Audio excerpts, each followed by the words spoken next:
صباح الخير. إذا سمحتم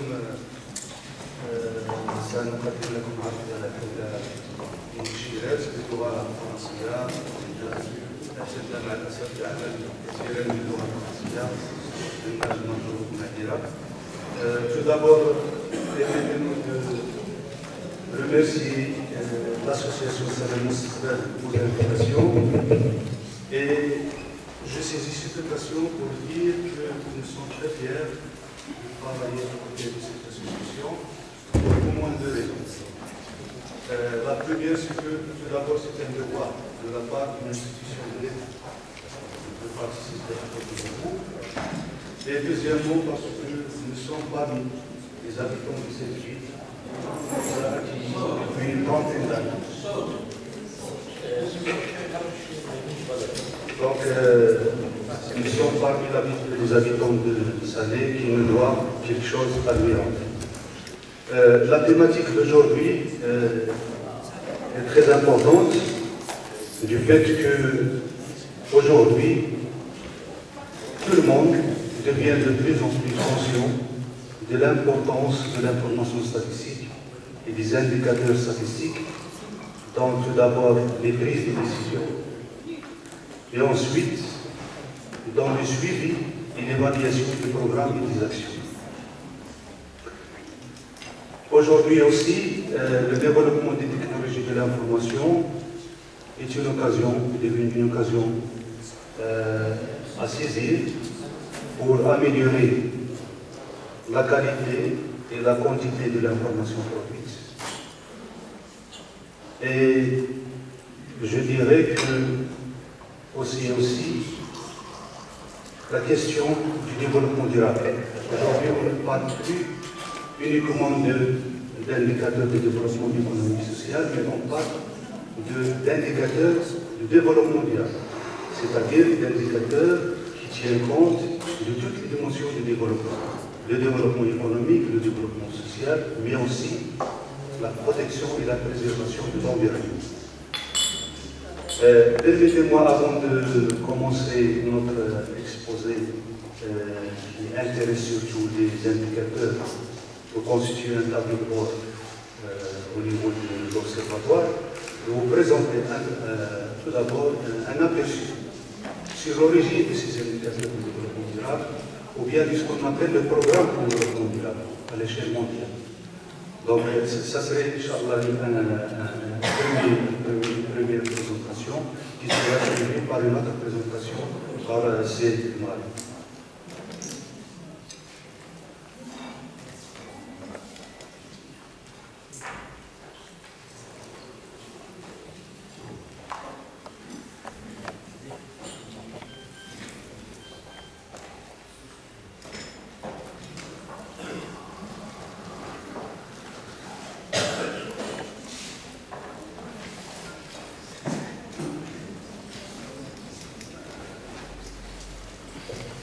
Alors, les objectifs de développement durable à l'horizon 2030, ou bien ce qu'on appelle aussi l'agenda 2030, ou bien les ODD.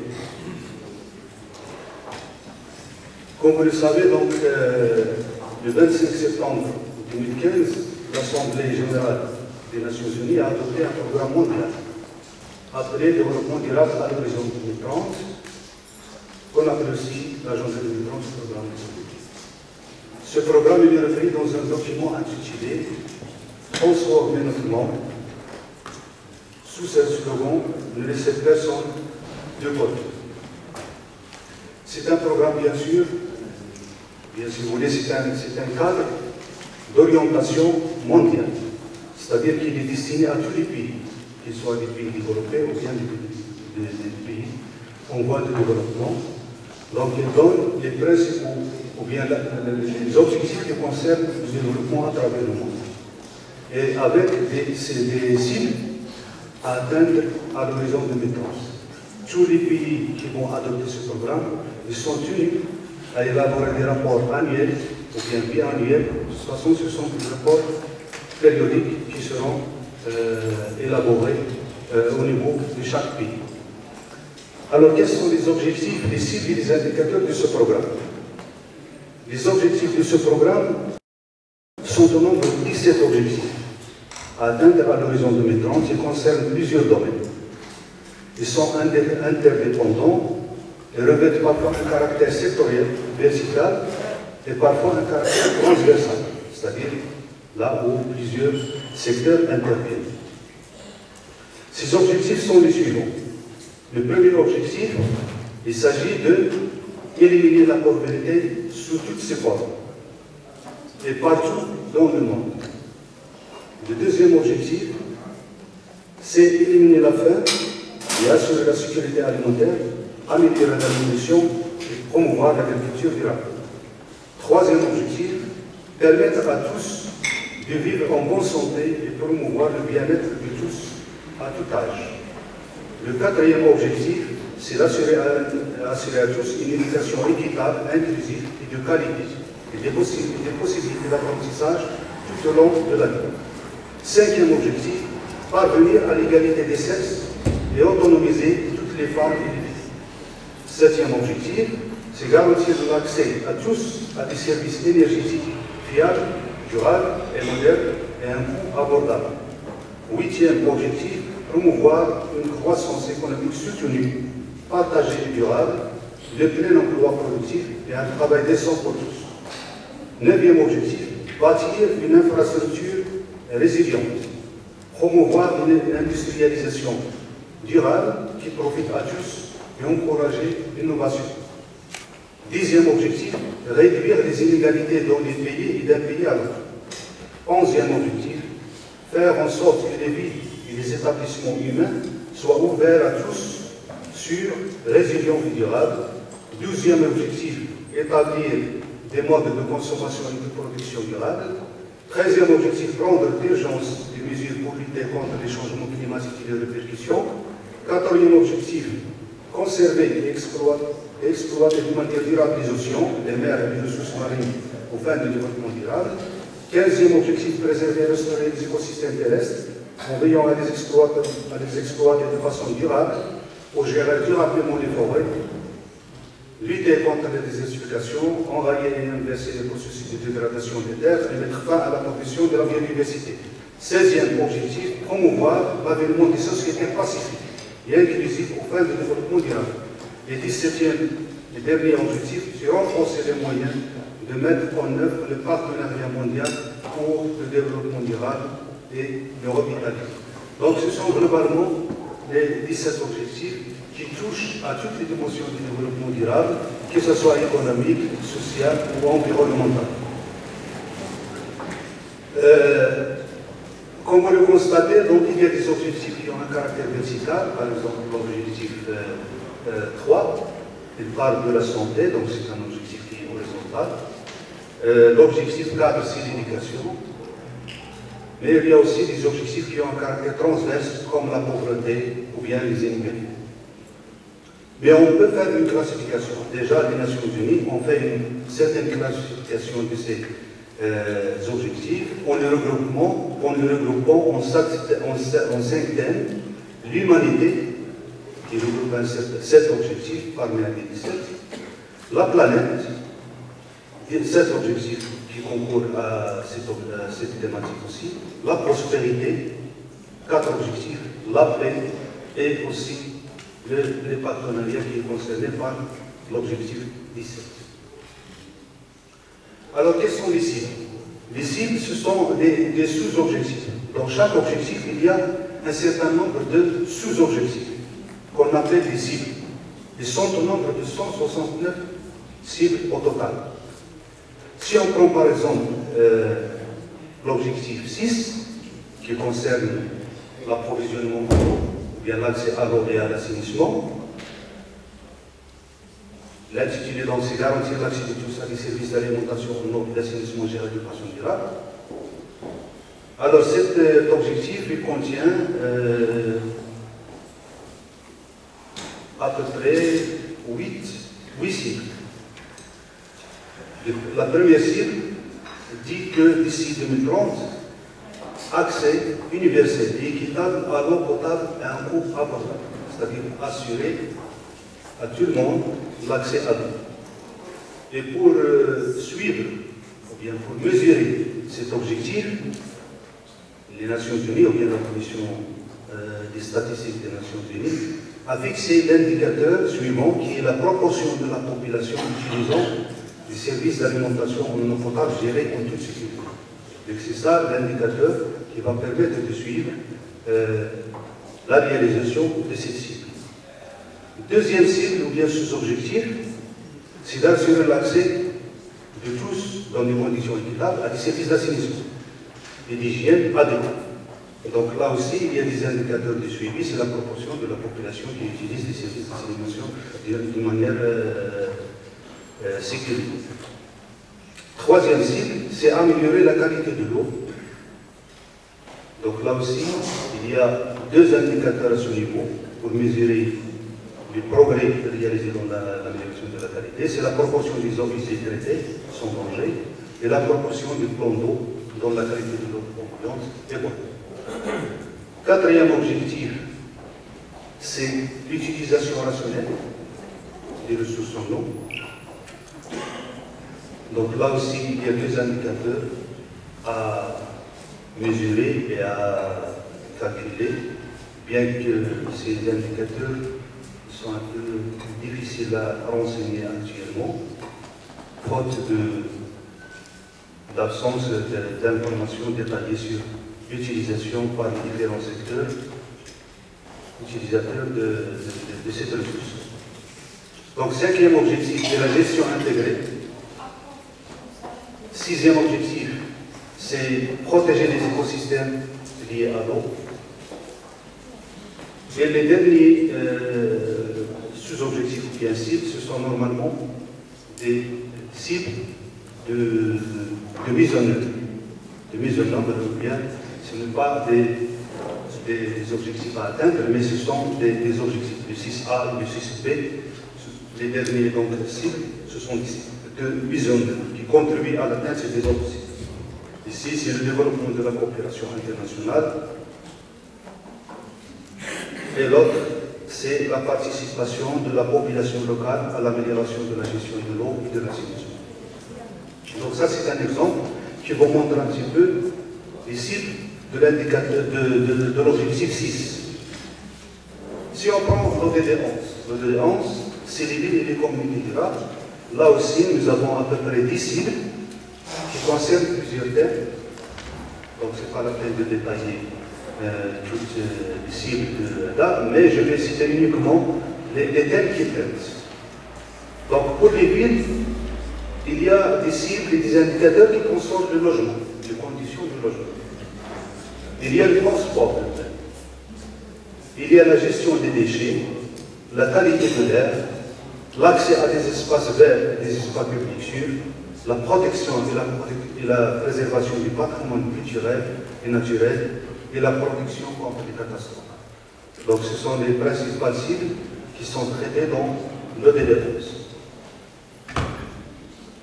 Il y a aussi effectivement la planification urbaine, la promotion et l'établissement des liens économiques, sociaux et environnementaux entre les zones urbaines, périurbaines et rurales, et la mise en œuvre de politiques et plans d'action intégrés en faveur de l'insertion de tous. Comme vous le constatez ici, donc il y a des choses qui ont un caractère un peu qualitatif. Alors, quels sont maintenant les indicateurs de suivi? Alors, pour le suivi et évaluation des progrès, la Commission a proposé 229 indicateurs. Auparavant, il y avait 244, mais la révision a réduit le nombre à 229. Ces indicateurs sont classés en trois niveaux. Il y a un niveau 1, il s'agit des indicateurs dont la définition et la méthodologie et les données existent. Ils peuvent être par conséquent renseignés immédiatement. Il y a un niveau 2 d'indicateurs qui sont au nombre ici de 50 indicateurs dont la définition et la méthodologie existent, mais les données ne sont pas disponibles ou bien ils sont peu existantes. Et le niveau 3, ce sont des indicateurs qui ne disposent pas jusqu'à maintenant de définition et d'information.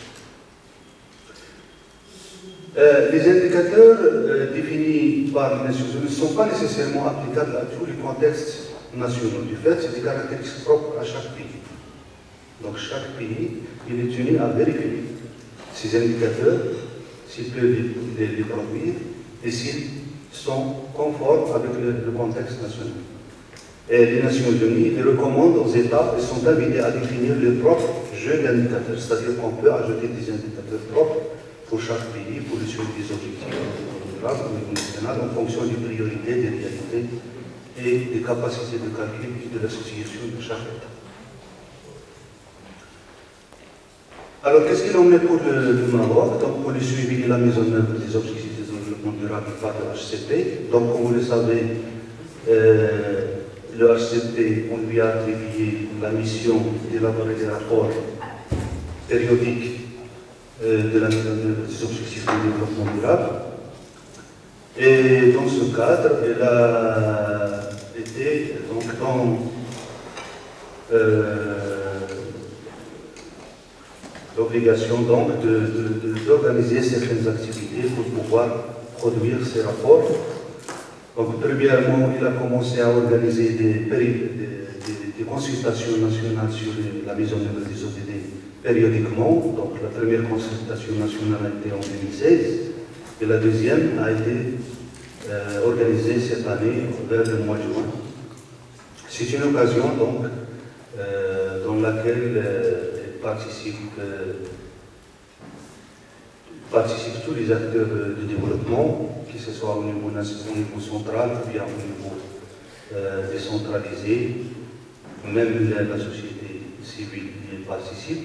Donc c'est une occasion qui est donnée aux différents intervenants pour présenter leur situation des programmes et des stratégies et la situation de leurs indicateurs de suivi. Deuxième des choses que l'ASP a réalisé, c'est la mise en place d'une plateforme des ODD, renseignant des indicateurs de suivi au niveau national. Donc vous pouvez dès maintenant l'accéder à travers le site de HCP, www.hcp.ma, et entrer dans l'onglet plateforme des ODD. Donc c'est une plateforme qui contient tous ces objectifs, tous ces cibles et tous ces indicateurs. Et les indicateurs qui sont déjà renseignés, ils existent déjà sur le site du HCP, mais ce sont des indicateurs du niveau national. Et troisième, donc, on est en train d'élaborer le premier rapport sur la mise en œuvre des ODD qui est en cours d'élaboration. Si vous permettez maintenant, donc, merci pour votre attention, mais je vais essayer si ça marche, de vous montrer un petit peu cette plateforme des ODD qui est encore récente et qui contient déjà certaines informations concernant les indicateurs de développement durable au niveau national. J'espère que la connexion est en accès.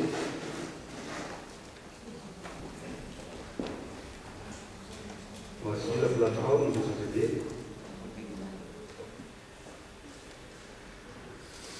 Alors, j'ai ici directement les 17 objectifs.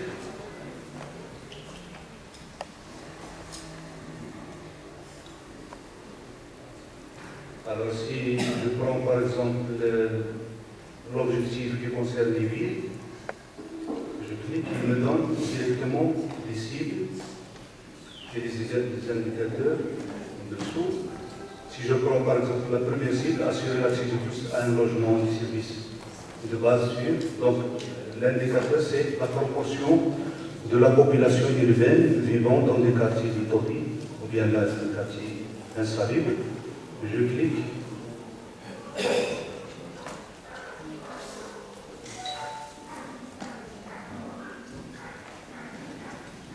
Et ça me donne l'information.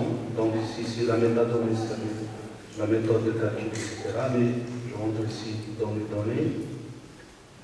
Et ça me donne donc l'information. Si je veux, par exemple, je choisis la période bien l'année. Si je laisse donc le total, je ici affiché.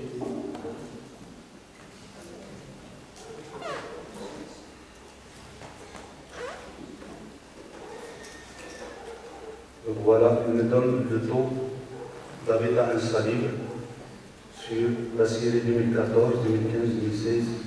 C'est l'indicateur 11 qui concerne l'habitat insalubre. C'est à l'échelle nationale. À l'échelle nationale, bien sûr. Donc la même chose donc, pour les autres, les indicateurs qui sont donc, renseignés. Il suffit donc d'entrer dans la plateforme, de cliquer sur l'objectif choisi. Par exemple, si je prends le DD6 qui concerne l'accès à l'eau, je choisis l'accès universel équitable, la proportion de la population utilisant les services d'eau.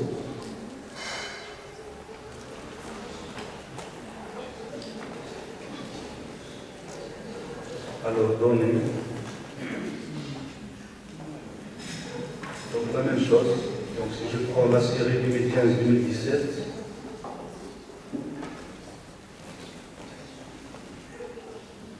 donc ça me donne l'indicateur qui son évolution depuis 2015. Mais bien sûr, pour le moment, ce n'est pas tous les indicateurs sont renseignés, les 229, uniquement les indicateurs qui sont de la classe 1 et quelques indicateurs de la classe 2. Et je vous remercie pour votre attention.